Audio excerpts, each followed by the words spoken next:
Hello guys, তো কেমন আছো তোমরা সবাই? আমি আলামিন তোমাদের সবাইকে ওয়েলকাম করছি রাইট রিয়াকশন ইউটিউব চ্যানেল থেকে। তো আজকে কয়দিন ধরে আমরা দাগি বা বরবাদ সিনেমাটা নিয়ে এতটাই বেশি আলোচনা করতেছি যে আমাদের এর আগের ঈদে একটা সিনেমার ফার্স্ট লুক খুবই ভালো লাগছিল, যেটা নিয়ে আমরা কথাই বলতেছি না, সেটা হইতেছে সিয়াম আহমেদের জঙ্গলি। তো এই সিনেমাটা সর্বপ্রথম মুক্তি দেওয়ার কথা ছিল তুফানের সাথে। তো ওই ঈদে তুফানের সাথে যখন এটা মুক্তি দেওয়ার কথা ছিল তখন এটা পিছিয়ে গেছিলো, তার কারণ তুফানের সামনে এটা টিকতে পারবে না, ওই ভয়তে সে পিছিয়ে গেছিলো। তারপরে বলছিল যে এটা ঈদ ছাড়াই রিলিজ দিবে, তো তখনই এটা ঈদ ছাড়া রিলিজ দিয়ে দেওয়াটা দরকার ছিল, কিন্তু দেয় নাই। তো তখন এটা ঈদ ছাড়া যখন রিলিজ দেয় নাই, তখন কিন্তু তুফানের পরে কিন্তু সিনেমা হলের ভালো একটা পজিশন দাঁড়ায় গেছিলো, ভালো একটা অবস্থায় ছিল যে সিনেমা রিলিজ দিলে চলতো। তো অবস্থা এরকম দাঁড়াইছে যে এটা তখন রিলিজ দেয় নাই, এখন ঈদ ছাড়া রিলিজ দেওয়া কি আদতেও সম্ভব? এখন সিয়াম আহমেদের মতো একজন নায়ক যার ফ্যান বেজ ওই রকম স্ট্রং নাই, সে কি আদতেও ঈদ ছাড়া রিলিজ দিয়ে সিনেমা সুপারহিট বানাইতে পারবে? যে জায়গায় সাকিবের দ্বারাই কষ্ট হয়ে যায়। তারপরে আবার ছাত্র আন্দোলনে যে হালাত হয়েছিল, ঈদ ছাড়া তো রিলিজ দেওয়া সম্ভবই না।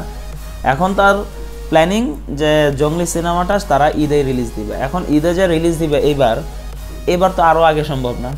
তার কারণ দুইটা, আগে তো ছিল শুধু তুফান, এখন শুধু তুফান না, এখন বরবাদের সামনে আইসা বরবাদের সাথে দাঁড়াইছে দাগি, যার দোনোটাই আসলে আমরা সর্বপ্রথমত ভালো করে জানি আফরান নিশো যে স্ক্রিপ্ট যে চুজ করে, যেসব স্ক্রিপ্টগুলো চুজ করে সেগুলো খুবই ভালো স্ক্রিপ্ট দেখেই নামে।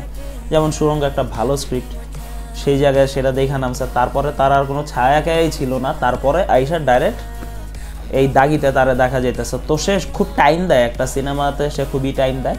তো এটা বোঝা যাইতেছে যে সিনেমাটা কীরকম হইতে পারে, সেটা আফরান নিশু স্ক্রিপ্ট দেখা বুঝা তারপরে এটাতে নামছে। তো এটা তো আসলেও ভালো হবে।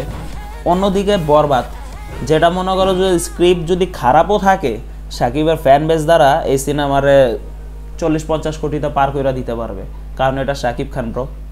একেবারে যদি খারাপ হয় না, আমরা একবার যা চেক করতে চাই যে না সিনেমাটা যা দেখি কেমন হয়েছে, এটা আমরা চাই, এটা আমি নিজেও চাই। তো এটা বুঝতে হবে। তো এরকম দুইটা সিনেমার সামনে জঙ্গলি কি আদতেও হল পাবে?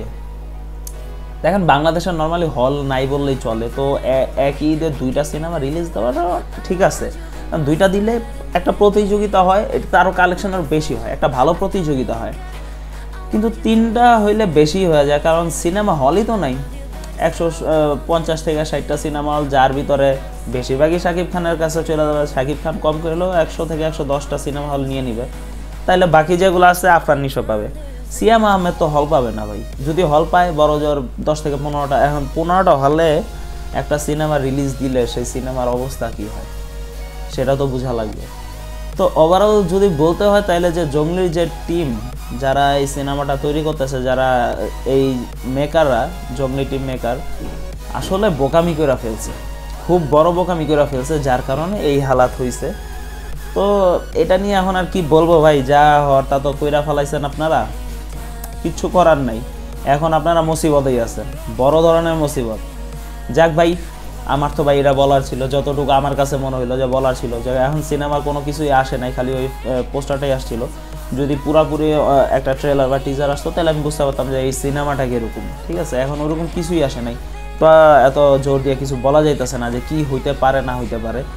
যদিও এখন সেটা তাদের বিষয়, আমি কিছু এটা নিয়ে জানি না, অতভাবে বলতে পারি না। আমার এটাই মতামত ছিল যে ওনারা বোকামি করছে। তোমাদের কার কি মতামত অবশ্যই আমার জানাবা, আমার কমেন্ট বক্সে জানাবা। কমেন্ট বক্সটা চালু থাকে তোমাদেরই জন্য, লাইক কমেন্ট শেয়ার এগুলো তোমাদের দায়িত্ব, অবশ্যই কইরা দিবা। কিভাবে করবা জানি না, তবে কইরা দিবা, কারণ তোমরা আমাদেরই লোক। ঠিক আছে, আমি মানে তোমরা, তোমরা মানে আমি, চ্যানেলটা তোমাদের। তোমরা যদি লাইক কমেন্ট শেয়ার না করো, করবে কারা? তোমরা কইরা দিও ভাই এটা। আর একটা জিনিস নিয়ে খুব কানাফোসা চলতেছে, সেটা হইতেছে ওপার বাংলার দেব ভার্সেস ঋত্বিক চক্রবর্তীর।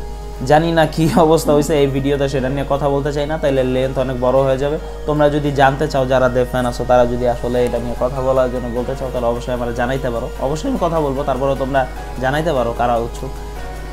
যাক, দেখা হচ্ছে নেক্সট ভিডিওতে। ততদিনে সবাই ভালো থাকো, সুস্থ থাকো, নিজের খেয়াল রাখো। আর হ্যাঁ, সাবস্ক্রাইব অবশ্যই করে দিয়া যাবা, পালা যেও না কিন্তু, সাবস্ক্রাইব অবশ্যই করে দিয়ে যেও।